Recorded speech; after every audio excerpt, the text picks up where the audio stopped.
प्रभु तक पहुँचने का सबसे सरल मार्ग है सेवा।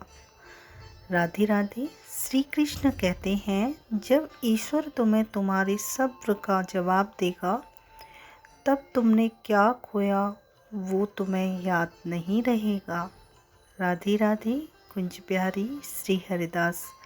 आप सभी का स्वागत है आपके अपने लड्डू गोपाल कृष्ण चैनल में। तो देखिए, माधव जी के स्नान के साथ साथ थोड़ी सी ज्ञान की बातें करेंगे।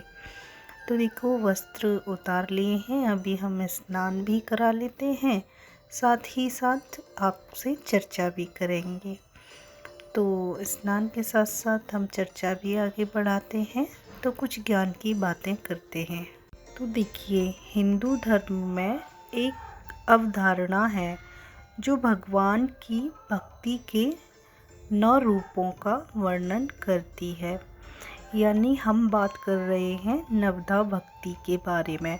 तो आज हम जो चर्चा करेंगे वो नवधा भक्ति को लेकर करेंगे। नवधा भक्ति किसे कहते हैं, नवधा भक्ति होती क्या है, नवधा भक्ति का अर्थ क्या है। तो आज वो सब चीज़ें इस वीडियो में जानेंगे। तो सबसे पहले हम बताते हैं नवधा भक्ति किसे कहते हैं। तो देखिए, नवधा भक्ति जैसे होती है श्रवण जैसे कि परीक्षित, कीर्तन जैसे कि सुखदेव, स्मरण जैसे कि प्रहलाद, पाद सेवन जैसे कि लक्ष्मी, अर्चन पृथुराजा, वंदन अक्रूर, दास्य हनुमान, सख्य अर्जुन और आत्मनिवेदन बल राजा। इन्हें नवधा भक्ति कहते हैं। आया समझ आपको, ये होती है नवधा भक्ति।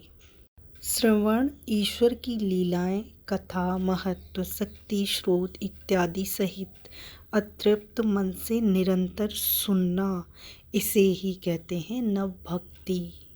इसमें आगे 9 बातें समझ के, श्रवण, कीर्तन, स्मरण, पाद सेवन, अर्चन, वंदन, दास्य, सख्य और आत्मनिवेदन, ये इन्हें कहते हैं नवधा भक्ति। आपको समझ आ गया होगा कि नवधा भक्ति क्या होती है। हिंदू धर्म में एक अवधारणा है जो भगवान की भक्ति के 9 रूपों का वर्णन करती है। भक्ति के इन 9 रूपों में भगवान की महिमा सुनना, उनकी सेवा करना, उनके प्रति पूर्ण समर्पण करना अपने आप को, और उनके दिव्य स्वरूप का ध्यान करना, वो ध्यान शामिल करना, वो भी नवधा भक्ति ही है। अब हम जानेंगे नवधा भक्ति का अर्थ क्या है। तो ये मैं आपको बताऊंगी कि नवधा भक्ति का अर्थ क्या है। नवधा भक्ति का अर्थ है 9 प्रकार की भक्ति। भक्ति से होता है रामायण के रामचरितमानस अरण्यकांड में नवधा भक्ति का वर्णन मिलता है। जब माँ सबरी श्री राम से कहती हैं, मैं नीच अधम मंद बुद्धि हूँ, तो मैं किस प्रकार से आपकी स्तुति करूँ। भगवान राम ने सबरी को भक्ति के कितने प्रकार बताए थे। तो देखिए, भगवान श्री राम जी ने सबरी के अतिथि सेवा से प्रसन्न होकर कहा कि मैं तुझसे अब अपनी नवधा भक्ति का उपदेश देता हूँ, तू सावधान होकर सुन और मन में धारणा कर। तो राम जी सबरी से कह रहे हैं कि सुन, पहली भक्ति है संतों का सत्संग, और दूसरी भक्ति है मेरे कथा प्रसंग में प्रेम, यानी मेरे कथा प्रसंग में प्रेम से, जो हम लोग कथा सुनते हैं उसका प्रेम भाव दिखाना चाहिए, यानी कि प्रेम से सुननी चाहिए, पूरा भगवान के प्रति समर्पण कर देना चाहिए अपने आप को। और तीसरी भक्ति है अभिमान रहित होकर गुरु के चरण कमलों की सेवा करना। और चौथी भक्ति है कि कपट छोड़कर मेरे गुण समूहों का गान करें, यानी कि करना, कि कपट छोड़कर अंदर आपके जो गंदगी भरी होती है, किसी का बुरा, किसी का ये हो जाए, किसी का वो सब निकाल कर भगवान के गुणगान करें, ना कि गलत बातें सोचें या करें, चुगलियाँ बुराइयाँ वो सब दूर करें।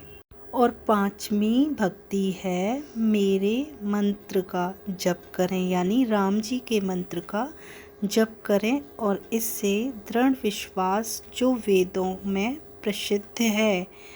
और 6ठी भक्ति है इंद्रियों का निग्रहशील, यानी अच्छा स्वभाव या चरित्र, बहुत कार्यों से वैराग्य और निरंतर संत पुरुषों के धर्म आचरण में लगे रहना।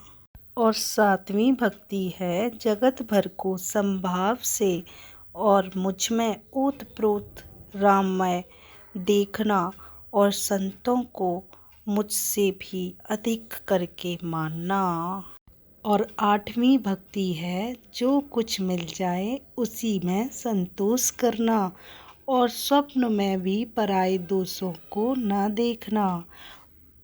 और लास्ट और 9वीं भक्ति है सरलता और सबके साथ कपट रहित वार्ताव करना, हृदय में मेरा भरोसा रखना और किसी भी अवस्था में हर्ष और दैन्य का न होना। जय श्री राम। तो ये सबरी को राम जी ने दिया था।